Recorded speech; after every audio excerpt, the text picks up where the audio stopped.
In this video, I want to take a look at what happened in the Tennessee primaries and basically going to mainly be focusing on this U.S. Senate race between Phil Bredesen and Marsha Blackburn and what is likely to be a highly competitive result come the midterm elections in November. And in terms of the entire state of Tennessee, it's unfortunate, but this is likely to be the only competitive result on the federal level or in terms of their governorship. So every congressional district in Tennessee is not viewed as being even somewhat competitive.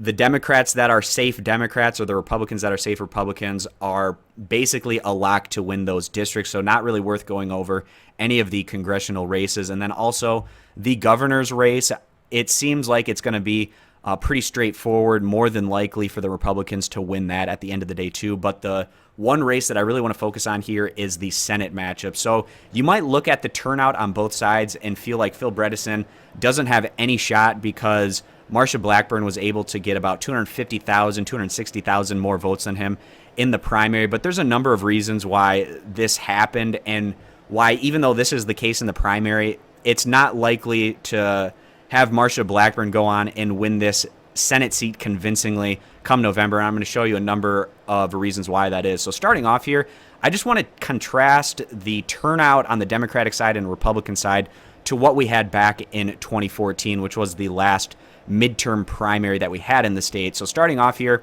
almost 99% of the precincts are in. You have the Democrats at 377,000 votes and the Republicans at 717,000 votes. So I want to compare that over to what happened in 2014. So starting off with the Republican Senate candidates, adding up their numbers here, we get 330 plus about 270, so that gets us up to 600,000.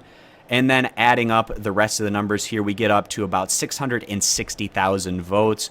So comparing that, we get an increase on the Republican side by approximately 60,000 votes. So increased turnout for the Republicans, a great sign for them. And part of this increase in turnout might have been because on the Republican primary side for their governorship, it was expected to be a three-way competitive race here, and they might have gotten an increase and a boost in their turnout because this is the most competitive race that we had in terms of the statewide election result. And just to show you what happened on the governor's side, again, not a very competitive result with the Democratic frontrunner Carl Dean running away with things. So I feel like that probably had some impact in terms of independent voters in this semi-open primary, more likely to grab a Republican ballot than a Democratic ballot because their governor race on the Republican side was going to be much more competitive. And a number of independent voters that might cast a vote for the Republican governor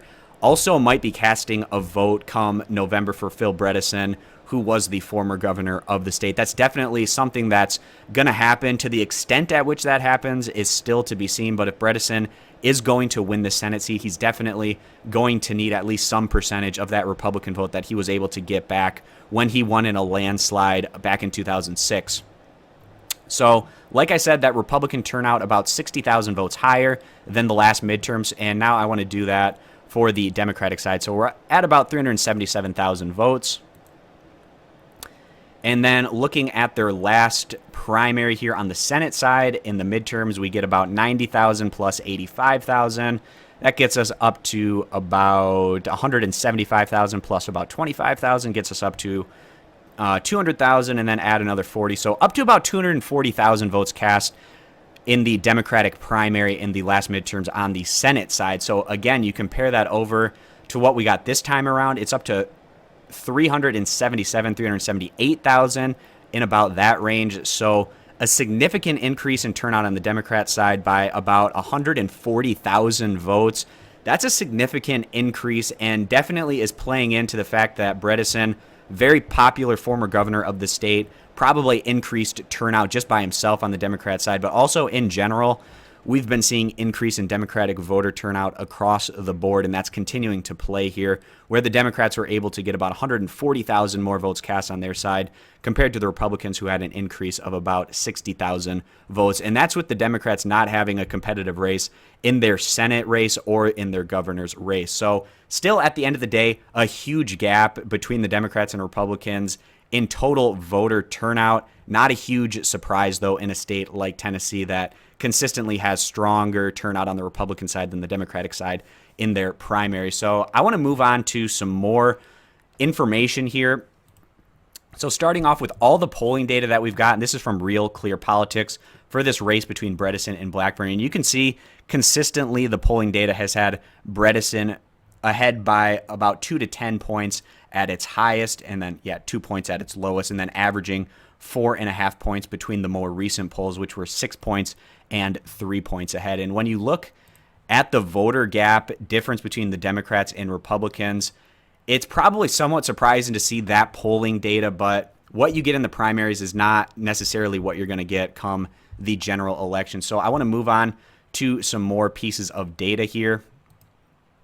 And that was the last time Phil Bredesen ran in a statewide election and won against his Republican challenger. You can see here he won every single county across the state of Tennessee, grabbing 68% of the vote in what was a complete blowout. He picked up about 1.25 million votes compared to the Republican who got 540,000. So Bredesen, obviously he's not going to get 1.2 million votes in this go-around. If he got that, he would win by a considerable margin.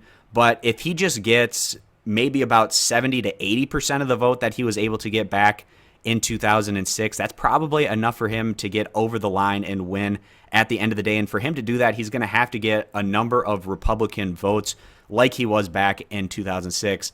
Easier said than done, but a Senate candidate in the state of Tennessee that's a Democrat has to have crossover appeal, and Bredesen has proven that in the past, and he's going to try to build off of that and get that coalition behind him to try to win this one in 2018. But again, he's got an uphill battle here just based on the primary vote results that had the Republicans have significantly more turnout, which was to be expected. The positive for the Democrats is they saw a much larger increase in their voter turnout overall in terms of a percentage increase and just in terms of the number of overall voters, to show that there is a bit more enthusiasm in the Democratic Party in the state of Tennessee than we have seen in prior election cycles. So that's pretty much going to wrap up this video, guys. I just wanted to touch on and go in depth on what is viewed as to be the more interesting race in the state of Tennessee. Unfortunately, I don't think the rest of the races in Congress as well as for the governorship are going to be all that competitive. So that's going to wrap this one up. Hope it was somewhat interesting. And if you want more of this type of analysis in the future, you can click that subscribe button. Leave a comment on what you think about this race. Give the video a thumbs up if you enjoyed it. And also you can check out all of my analysis and prediction videos over on my YouTube channel. So thanks, guys, for stopping on in. Hope to see you back here for future videos.